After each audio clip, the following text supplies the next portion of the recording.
Okay, I'd like to welcome you guys to this week's report. As you can imagine, there's not a whole lot to report due to the wind we've been having.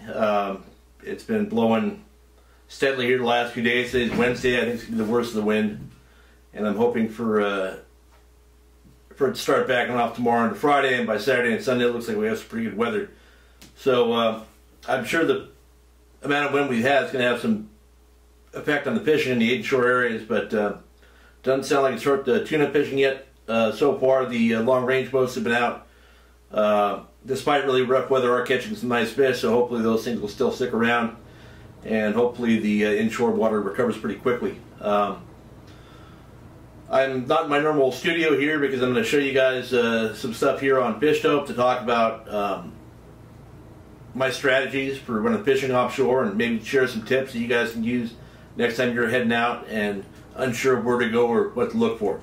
So let's go to the computer. So I've got the standard Fish Dope map here, and I'm going to zoom in to the area where I fished last week. On Wednesday, we ran out of Point Loma, and our starting destination was the 371. It's down here where my little finger pointer is. Turn that off. That on. So, anyway, there we go. 371, you know, I'd known that there was some fish caught at the 302, 226 as well, but the week before I'd run out to the corner, and 43 and 181, I didn't see anything, so I didn't want to waste any time fishing up that way. I figured I'd just run straight down and work down from the 371. So, I'm going to turn on the SST here. This is yesterday's 11 a.m.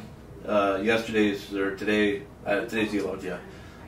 Chart. The water didn't really look like this. It was dirty all the way to the island, and you can see by the color chart here. Yeah, all the green is dirty water, and that's why it's warmer.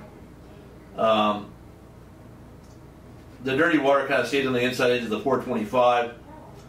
And that's kind of where it was the other day. That's why I didn't want to go any further down. I know they were getting fish down off Point Bonda and stuff like that, but I figured 371 down to the upper hidden, maybe run down to the hidden bank would be good. And you know, if I was going out tomorrow and I saw this green edge, I would certainly stay on the clean side of it.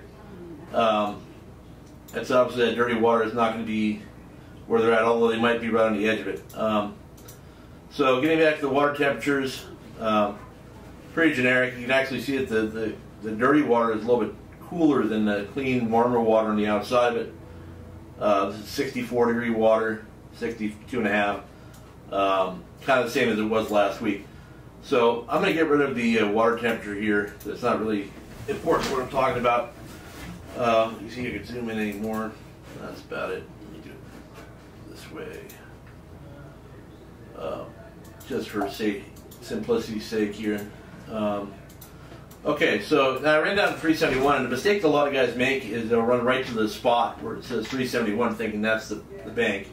Well, if it is the bank, it's a point on the bank. Just knowing where that number is doesn't really tell you a whole lot about how fish might be relating to that. So if you've got a higher tech a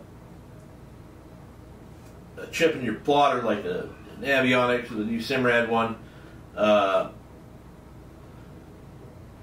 you should use that information to figure out where you are in relation to the bank, so you can tell where fish are, and that way you can make some educated guesses. When I ran down here, my intention was running to the 371, but as I approached the beginning of the bank, which is quite a ways away from where the actual number for it is, I stopped the boat and glassed around looking for birds and signs of fish or anything like that.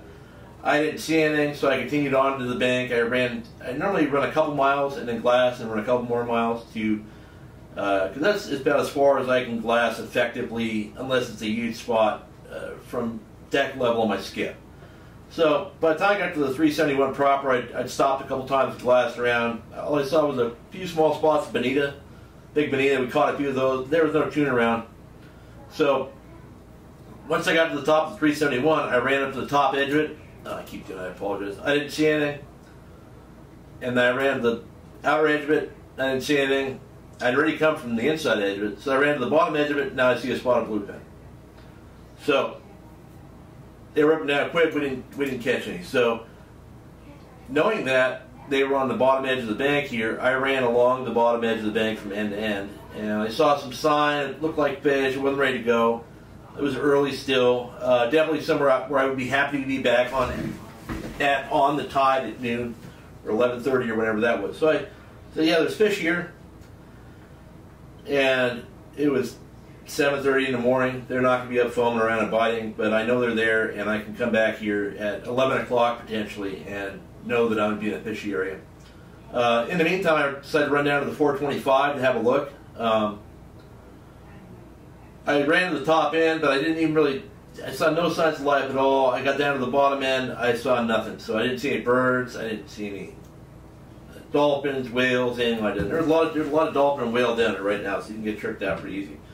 So I still had a few hours to kill. Probably 9 o'clock. I'm not going to run back there and sit there for 2 hours, so I decided to run down to the upper hidden. Once I left the 425, there was just very generic water with no birds, no nothing, just same color, same temperature. And then I got to a spot where there was a lot of birds and a lot of live dolphins, whales, and everything.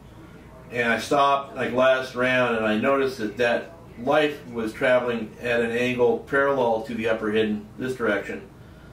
And I didn't see any tuna right away, but this is the first sign of life. Now the water color was the same and the water temperature was the same, but there was obviously some sort of current break there, which could have been two different movements of water that are the same temperature and color, so you can't really see it. It might have been, a 0.01 degree temp break or something.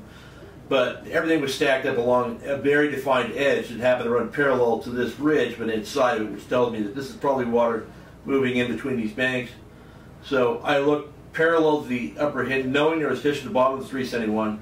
Rather than going any further down, I ran upwards and started seeing some fish, made a lot of casts on them. If you went a mile this way or a mile that way, or even a half mile, you wouldn't see anything, but there was a line of fish that were not on the bank, but they were lined up in a way that they were relating to the water that was being affected by the banks.